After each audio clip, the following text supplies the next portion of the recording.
All right, what's going on, NCL? This is Austin here with my season 15 draft breakdown, draft analysis. Also, a little bit of a life update in it as well, um, just in case anybody actually watches these videos so they can um, kind of understand what I have going on. I'm just raw dogging this, no music or anything like that, just a fucking Google PowerPoint. Um, but yeah, so Uh, my wife and I have been experiencing some financial hardship.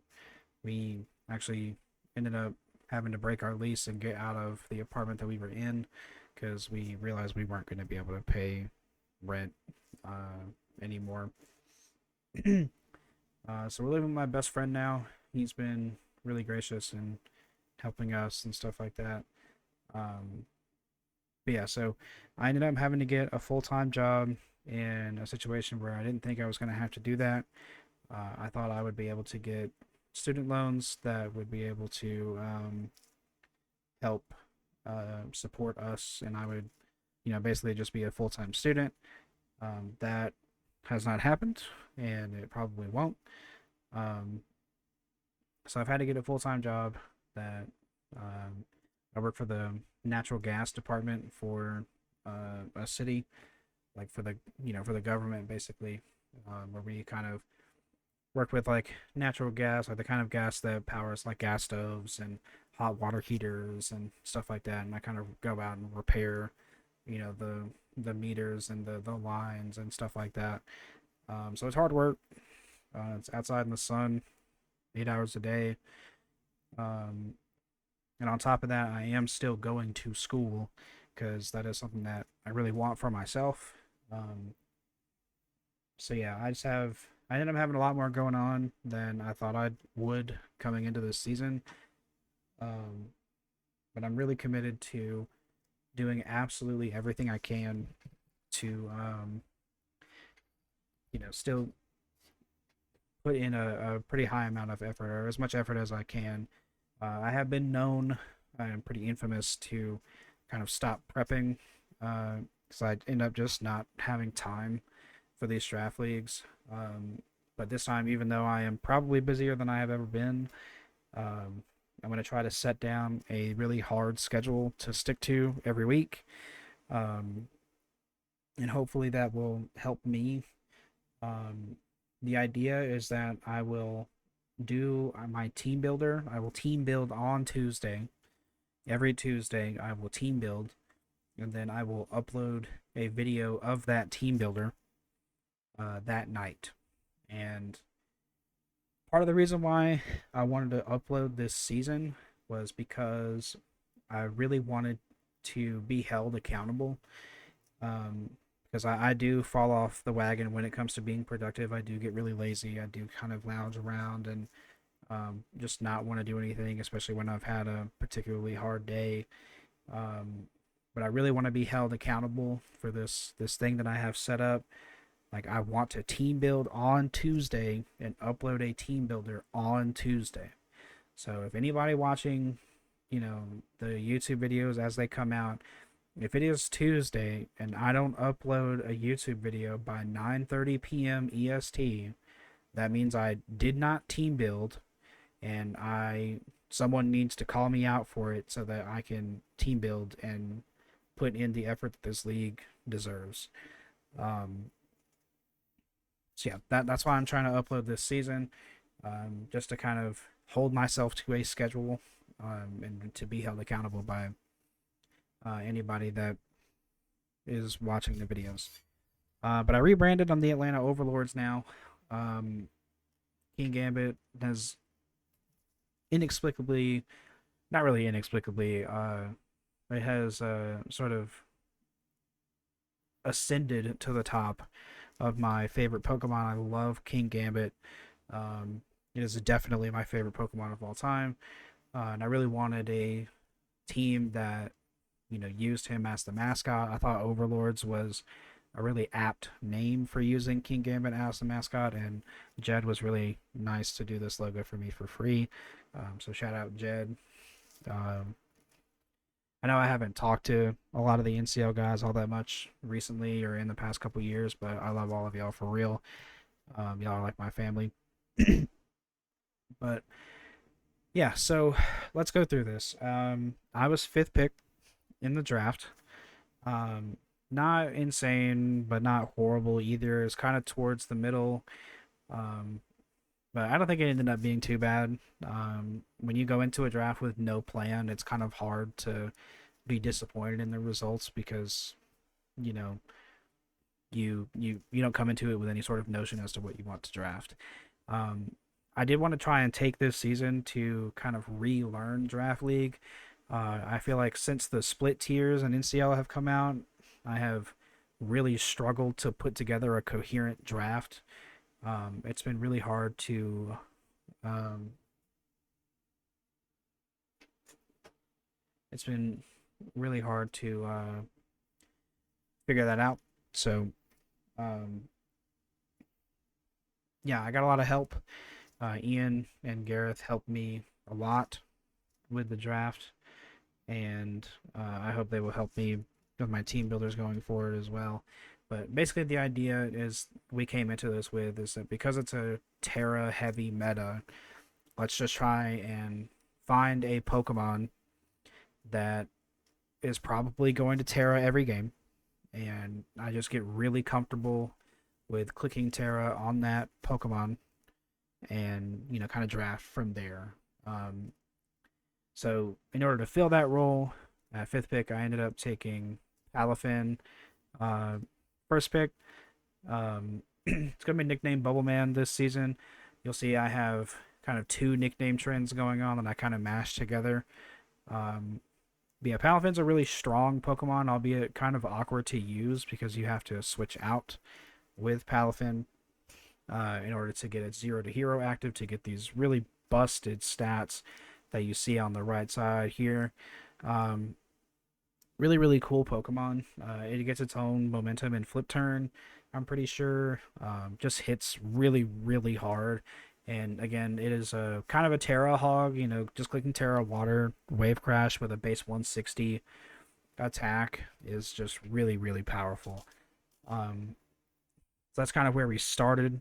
From here, we kind of wanted to get a Pokemon that was really good at momentum, Pokemon that could switch in and then reliably take a hit and then switch back out so that I can get Palafin back onto the field.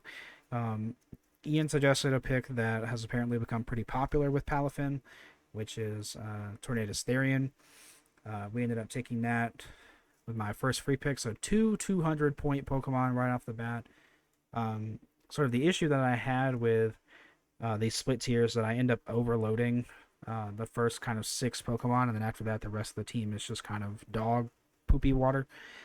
Um, so not really starting off to a good start when it comes to my point total, but I think we ended up pulling together by the end of it. Tornadus is going to be named Avian. Obviously, it gets Regenerator, so when it comes in, it takes that hit and it switches back out. It's getting that HP back. I ended up picking Terra, Flying Terra, just to kind of hit a little bit harder with its flying stab, kind of force people to bring their flying resists and steel and stuff like that. It kind of makes prep a little bit easier for me, I think, for people to be forced to check Tornadus offensively, not just defensively. Or sorry, to check Tornadus like an offensive Tornadus rather than just trying to figure out how to kill a defensive Tornadus. Um, so yeah, really good speed here as well. Palafin was base 100, and I just went to the next slide. So yeah, we ended up picking King Gambit.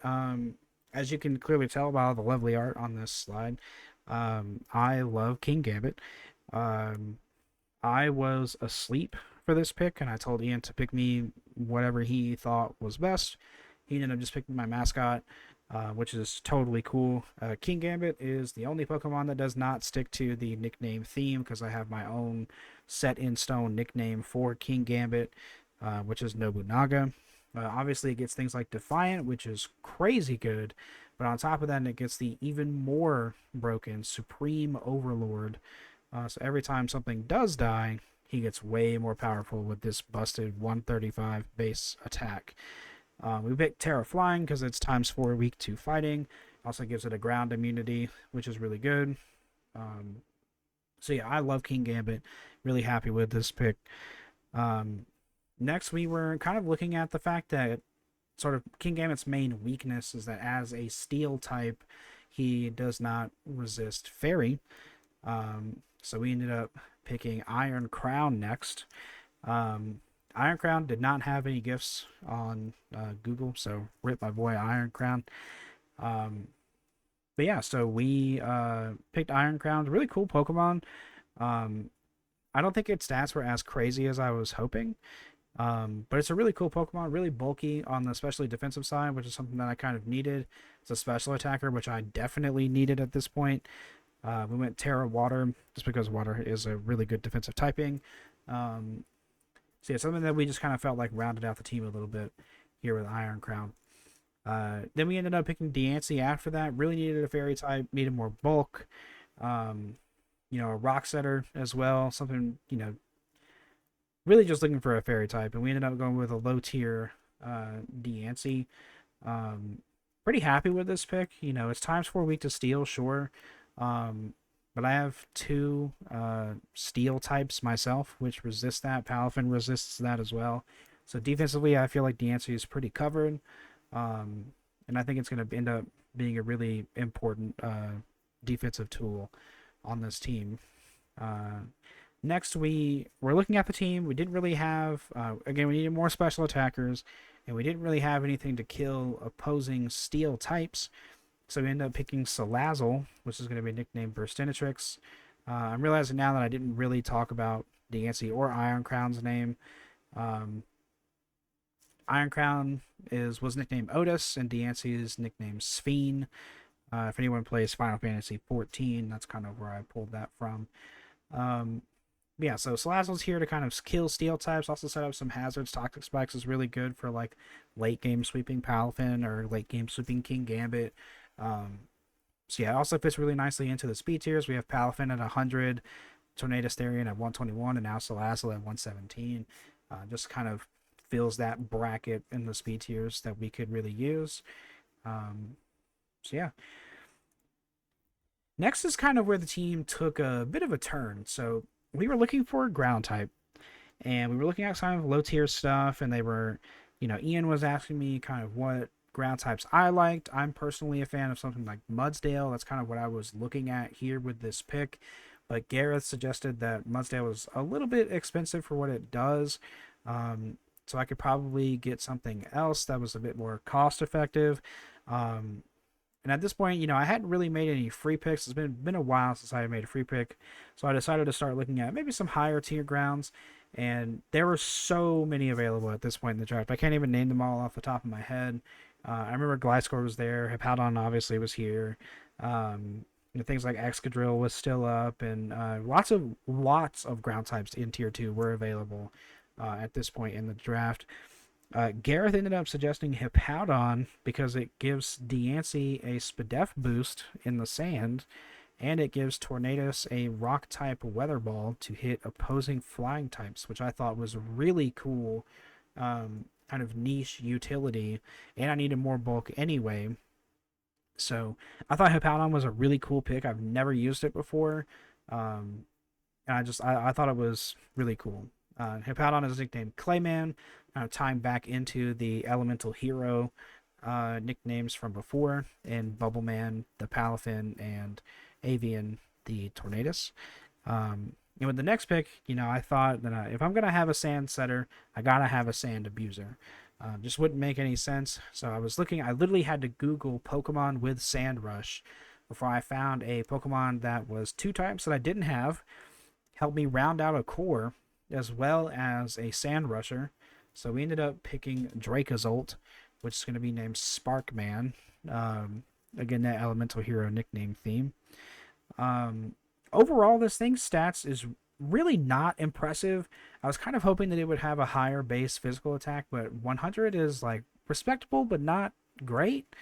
However, I do think that the combination of Hippowdon with Dracozolt will force prep from my opponents that may ease up my matchup when it comes to my battles. Sand is something that they're always going to have to think about. It's always going to have to be in the back of their mind. They're going to have to either make counterplay for it or not make counterplay for it. And if they don't make counterplay for it, then hopefully that is the battle where I call that out, bring Dracozolt, and just kind of sweep stuff. So, um, yeah, I thought Dracozolt was a really, really cool pick. It was an electric type, which I didn't have, a dragon type, which I didn't have. I thought it was really, it's a sand abuser. In general, I just felt like it filled a lot of roles that I didn't previously have. Um, After that, we're kind of into my low tier stuff. We ended up picking Kofa Grigas next just to get another fighting resist on the team. Well, really a fighting immunity. This is nicknamed Xenos because Xenos rose from the dead in Final Fantasy XIV. Really, really bulky Pokemon, despite the fact that it only has base 58 HP. We ended up picking Fighting Terra type just so it resists Dark if I need to Terra and get that resistance. So yeah, really just to kind of have a Ghost type. Also really good spin blocker, stuff like that. After that, we ended up picking something that I thought was really cool in Mega Sceptile. Gareth suggested that I needed a special attacking grass type. And at this, stage in the draft when I didn't have a lot of free points left, it was kind of hard to pick one.